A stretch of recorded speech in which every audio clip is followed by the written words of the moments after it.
What happens when you turn a gap in the market into a fully fledged furniture business? Today, Will Chambers, yes, my boss, takes us behind the scenes at Recess, the Sydney-based sustainable office furniture brand. How is he building a product-based e-commerce business in 2025? How does he handle the highs and lows of being a founder? And where do boundaries come in to keep him sane? Welcome to the Anti-Work Podcast, a podcast where we chat to founders and professionals about staying sane while building a business. It's brought to you by Recess, a sustainable Aussie office furniture brand that's all about making work feel more like play. I'm Alessandra, and I'm your host. Welcome to the podcast, Will. Thank you. Thank you so much. Thanks for having me. What a dream scenario of starting a podcast and I haven't lifted a finger. And you just get to come in and talk about your business. Yeah, or my life. Well, your life too, yeah, that too. Whatever you want to talk about, I'm here. I'm free reign. Free Willy. Cool. Well, as you know, Recess is all about making work feel like play. That's the goal. So we've got some little icebreaker questions. Okay, sure. Don't worry about the background. Yeah, don't worry. I got it. That's the vibe. We're in an office. Guys. We're in a shared office space. If throughout this season you hear people in the background, it's because we're in a shared office. That's the vibe of 2025. So correct. Just keep it going. And you know what you need to get rid of that so you can focus? A booth. Better tenants. A soundproof booth. That's the sales pitch. So tell me, what was your favorite recess snack at school? I love the Dunkaroo. Not the chocolate. I'm not a chocolate guy. I hate chocolate. But we can dive into that. That's really negative. Straight off the bat. And probably like little barbecue shapes. Used to love it. It's funny what parents used to give their kids. I would, anyway. You would never do that as a parent? I don't think. Maybe I would. Anyway. My parents made me brush my teeth if I had a roll up. Like packed a little toothbrush in my lunchbox. After eating the roll up. So is that your favorite? Is that yours? Well, I wanted roll ups, but I never got them. And when I did, it was like, you have to brush your teeth. Okay. Are you a morning or night person? What are your peak work hours and your peak fun hours?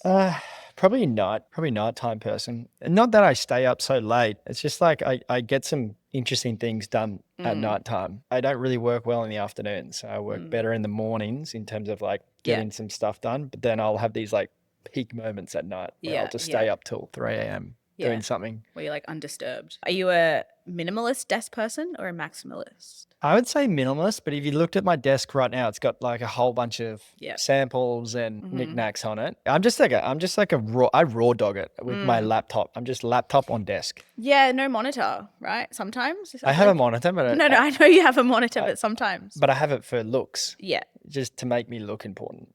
Yeah. Let's dive into the basics, your career, the business. Oh, God. For those who are tuning in, hopefully they know about Recess because this is a Recess podcast. But can you tell us about Recess? Well, the marketing tagline would be we're here to make work feel like play by delivering products that make you feel warm and fuzzy without costing the earth. We have a big sustainability focus, so that's where that last bit comes from.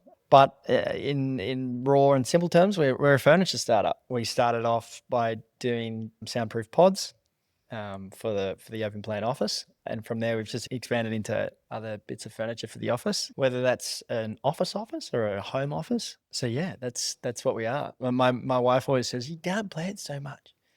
You like creating solutions for the open plan office. That's what you guys do. Creating solutions for the modern workplace. Something like that. The modern worker. Maybe actually we should workshop that. So can you walk me through your career journey so far? What led you to start Recess? Yeah, I've had a very non-traditional professional life. I went to university, like a lot of people, did a law degree, finished the law degree, and like a lot of people these days, it's more like an arts degree, I think. Everyone has one. I practiced a little bit, not practice, but worked for a few different areas in law for a little bit, didn't really like it. And then I also did some stand-up comedy for a couple of years. I was going to move to America for that. Didn't really work out. I think people just didn't really find me funny. And then came to a point in my life where I was like, well, I've got a degree. I'm not moving to America. I better do something a bit more serious per se. But then I had a friend who came to me and we were hiking in Tasmania, and he came to me with this idea of like, there's a company in America doing these soundproof pods. He was working with Deloitte at the time, and he sort of said, I've seen this problem at Deloitte. I would love to start it here. Are you interested in helping me? And yeah, that's where it all started. It was a perfect combination, because something that was semi-respectable, starting a business, but also something where I could still wear shorts and t-shirt to work without having to put on a suit and go to stupid lunches and all that sort of stuff. So it started off just as the booth, the concept of the booth, but then as we progressed, we saw, I guess, a gap in the office furniture market, where whenever we delivered, because we were hand delivering the booths ourselves for like the first year or so, and whenever we delivered them, we would always hear the same sort of things from different founders. Do you also do chairs? Do you also do desks? Buying office furniture sucks. Is there somewhere that I don't have to speak to a sleazy old man, you know what I mean? Type of thing. So that's where that opportunity arose of moving from just the booths into other furniture. Yeah, cool. And was there like a specific moment that you knew Recess could be something? Yeah. Like your made it moment? Well, maybe not a made it moment, but like you obviously have this idea, you're like working together, you're delivering these booths. Like, is there a moment where you're like, oh, this could actually like be my career? I'm going to be honest. I don't think there really was ever a moment per se. I'm just one of those people who just sort of, I get so caught up in the day to day, and I just put my head down and just do what needs to be done, which is an advantage, but also a disadvantage in many ways. So I never really come up for a breath of fresh air and sort of like sit back and go, oh, wow, like that's what a moment. You know, a big sale comes through, or a new website launch, or a new brand launch, whatever it is. There's times where you go, oh, this is so good. Like, this is awesome. But I can tell you many occasions on the flip side of that too. So Recess launched right at the beginning of 2020. I'm curious to know how the pandemic and working from home influenced your business decisions, or if they did. Yeah, for sure. I mean, I would have loved to have a year under our belt of selling and marketing the booth before the pandemic started. We kind of knew it was coming before everyone else did, because our factories kind of went offline around like December, January, and then I don't think everything started closing until like Feb, March here. So we saw it coming for a while, and it definitely, like, we had to bring manufacturing over. So we started manufacturing in China, we sourced all our materials over there. This is for the Nook, for the pot, like our phone booth that we first started with. Wanted to control the supply chain. So we had all these materials purchased that we had outlaid all this money for. And then the factory went offline, and we're like, what do we do? So we had to bring all those materials from China over to Australia, and then started making them here down in Nowra in a prison, essentially, with a company called CSI.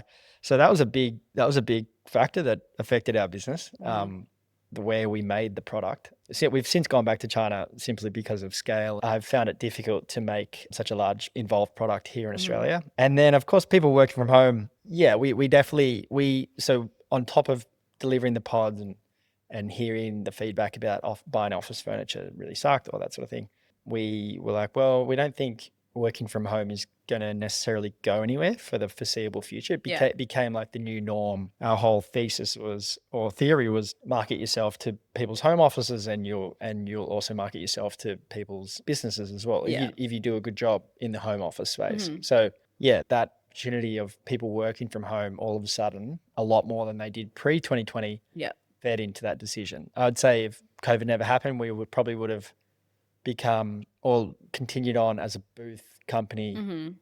Maybe, I don't know. Who knows what would have happened? But yeah.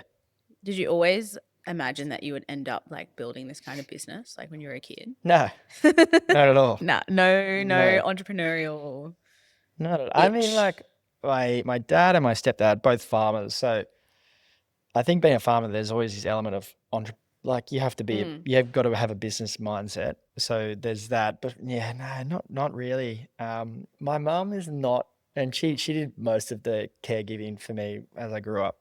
My mum's not anti-business, but she'd be anti-profit. She's just more like pro-kindness, you know. Like, I just want you to be kind. Yeah. And so I never got sort of introduced to these principles of business until I started Recess. And again, like it's an advantage, disadvantage of recess been my only experience. There's that fine line between like following your instinct and like having that capitalist value, like holding those values, but then also trying to like run a business that's ethical. Yeah, maybe if I like reflect and like really think about it, I think something that I potentially lack is like this ruthless edge that a lot of business owners have and quite possibly need to have. I'm not sure. Like it's really hard to know like what others are going through Yeah. in running a business. There's a lot of smoke and mirrors. There's a lot of like bullshit out there about like how to run a business and what it needs to look like. Even with like people, I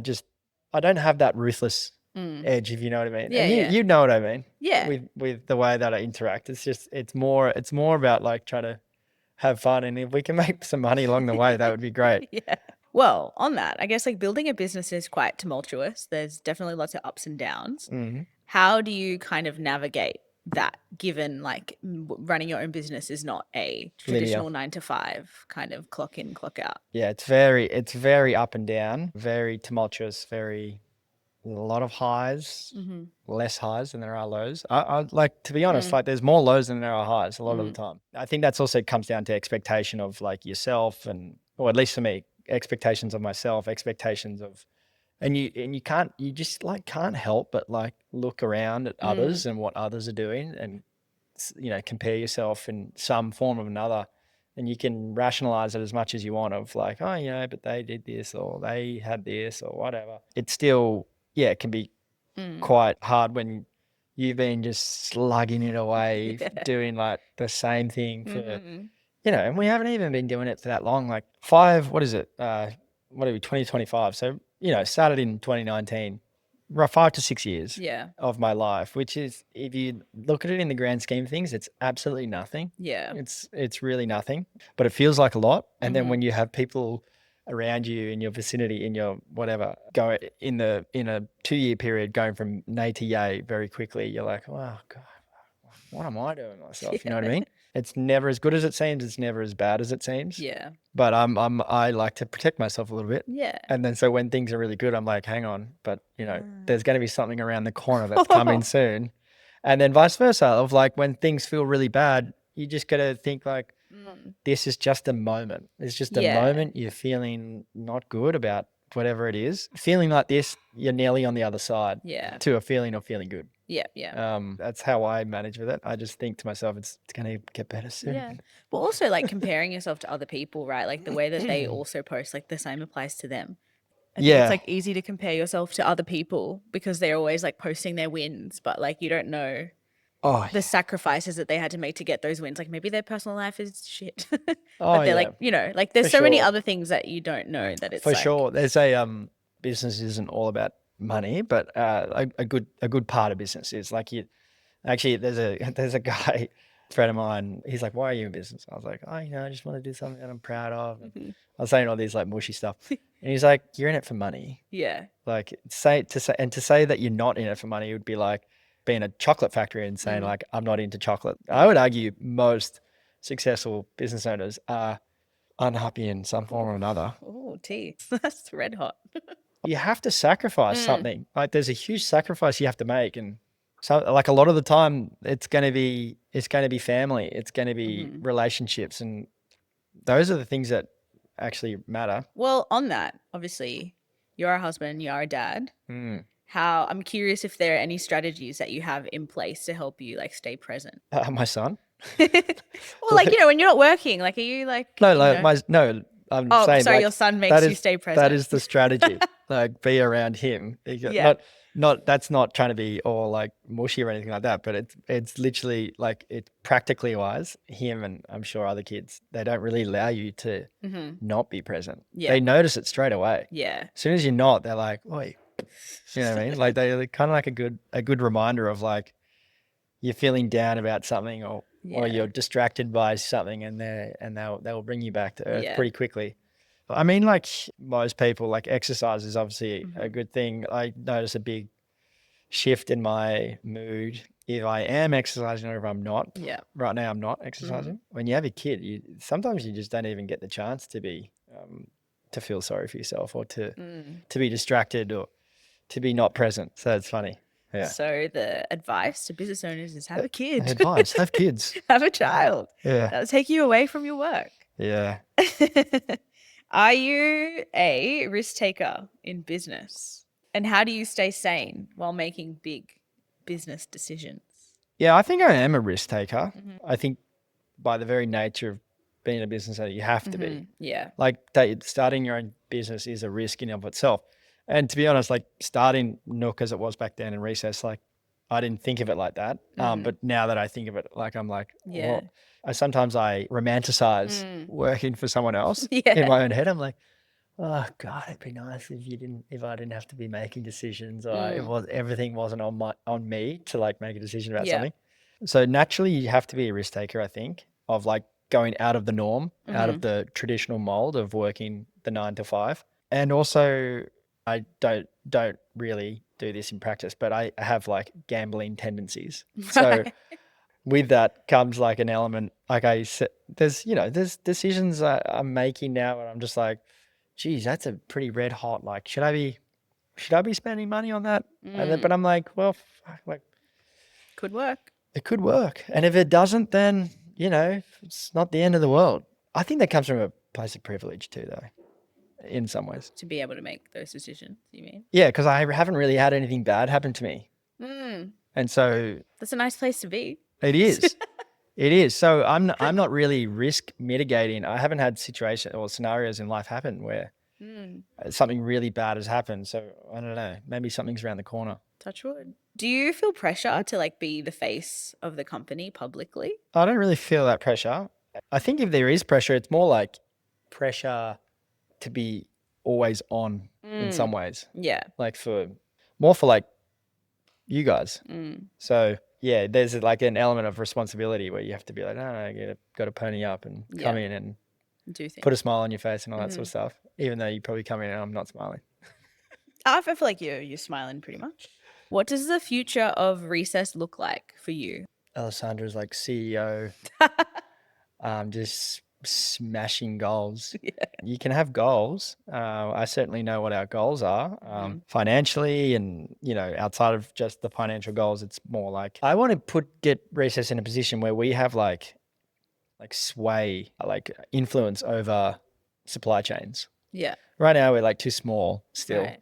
Where things that we're doing are like changing the way others do things. Right. In terms of like little things like packaging or little things like where tabletops come from. Or how things are made. Yeah, I would love to get Recess to a position where we're suppliers are sort of doing like changing the way that they do things for other customers of theirs because we've got such influence. Or you know what I mean? I want to be able to have a positive impact on supply chains. So that would be like the mushy part, and then there's obviously financial goals.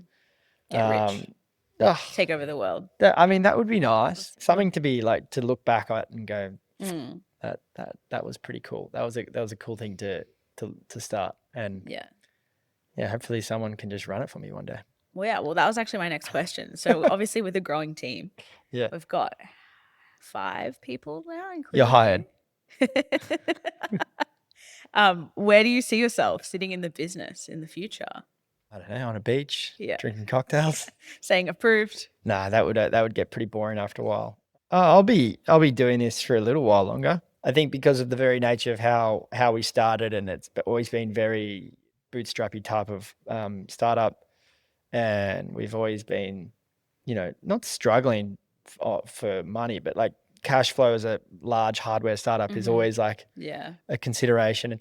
And so with that comes, like for me at least, and this is also comes back to how I am as a business owner and like how I work, because I'm very like detail oriented and like present day focused rather than like a year in advance focused when I'm trying to get better. But it means that a lot of things for the business are in my head. Like only I know them. And it's a process of trying to get them out of me. There's so many things where I'd be like, there's 100% a better way to do this, but this is the way that I do it. Yeah. We're all team members. Yeah. There's no hierarchy here. You can be the TikTok intern. Yeah, exactly. Well, how do you define success then for Recess, whether that's on a personal or professional level? Maybe there's two parts to that. Zero returns from customers because all of our products are just like so spot on in terms of nothing going wrong. But that is unrealistic because we live in an imperfect world, which I would love to do a campaign on one day. If anyone's out there listening, about the imperfect nature of the world we live in and how our perfect expectations as consumers are just killing this world. Yeah, it's wild. Anyway, that's another topic for another day. All those things that I said before about the supply chain, there's probably a few different places we could take Recess in terms of like what I think it could be. And it depends, a lot of it depends on how much energy I have left in me. There's definitely a pathway to being, sort of $100 million revenue annually type business, where we're, the bottom line, we're profitable, all that sort of thing. There's another sort of avenue where it's a nice, steady sort of $5 to $10 million business, profitable still. Yep. Thanks, Mum, for teaching me about profit. I can see us going into other areas of furniture as well. You can't deny on a personal front. Like as I said, I'm doing it for some of these fuzzy wuzzy feelings, but there's definitely a monetary component to it as well, where you just like, it'd be nice to have something that's working away in the background for you whilst you're doing something else, or whether that comes to a time where it's another kid is on the way and you can step away and look after that kid whilst Annika is doing her doctor stuff. Have a little Nepo baby. Yeah. I'd love to be a stay-at-home dad.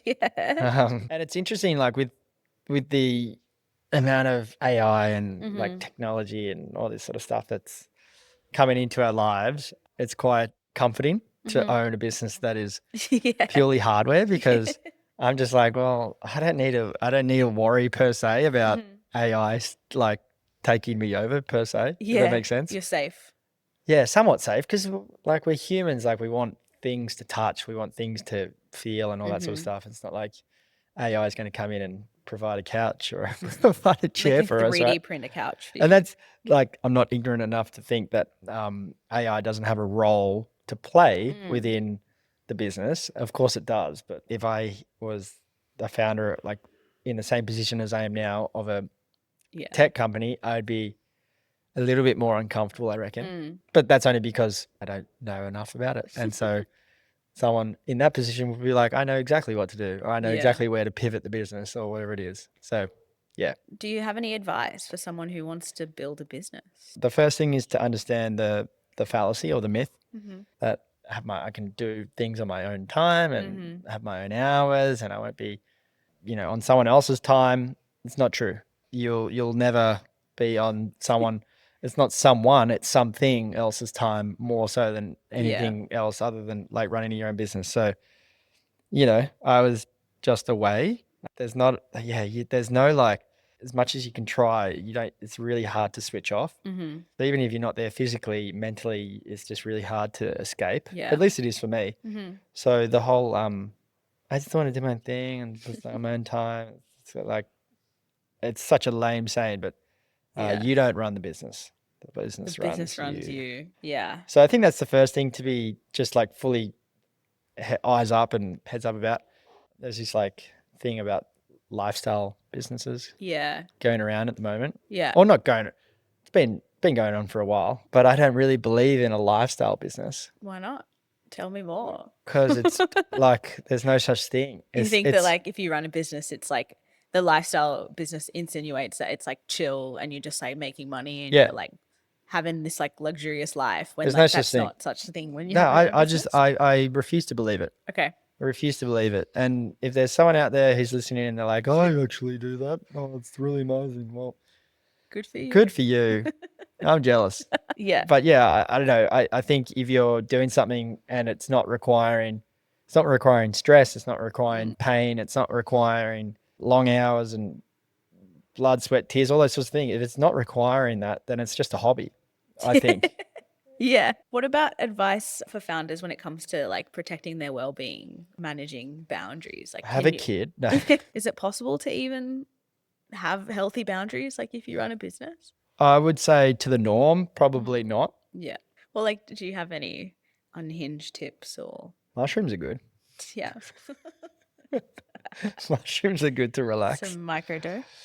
Or just maximum dose, Yeah. whichever one you want. Yeah, I think you could say that, can't you? It's Yeah. normal. Yeah, why not? Well, that would be my unhinged tip. I think definitely from when I started to now, I've and having a kid along the way, you have to become. I've had to become like a lot better at putting boundaries in place, and mostly it comes down to the device, Yeah. the phone. So that would be the Yeah. that would be the main thing. I feel like as an adult, like a lot of like getting older is like grappling with the fact that like if you do have 8 hours sleep and you do drink water and you do exercise, like these things actually do make a difference. I know, it's so annoying. It's right? like, I hate to admit it. I told my friend that the other day. I was like, unfortunately. Yeah. She was like, I'm not feeling well. I'm like, I hate to tell you this. Yeah.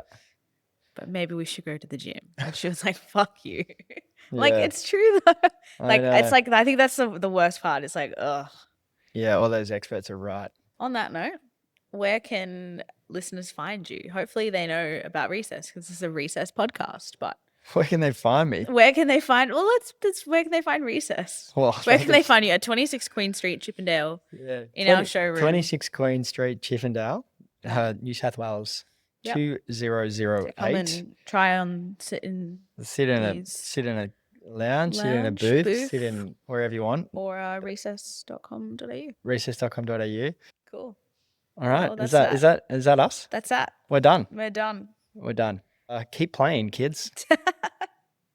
Yeah. Play the bell, the Recess bell. Ding, ding, ding. Thank you so much to Will for joining the first episode of the Anti-Work podcast. And thank you for tuning in. This show is produced by Centennial World Podcast Network.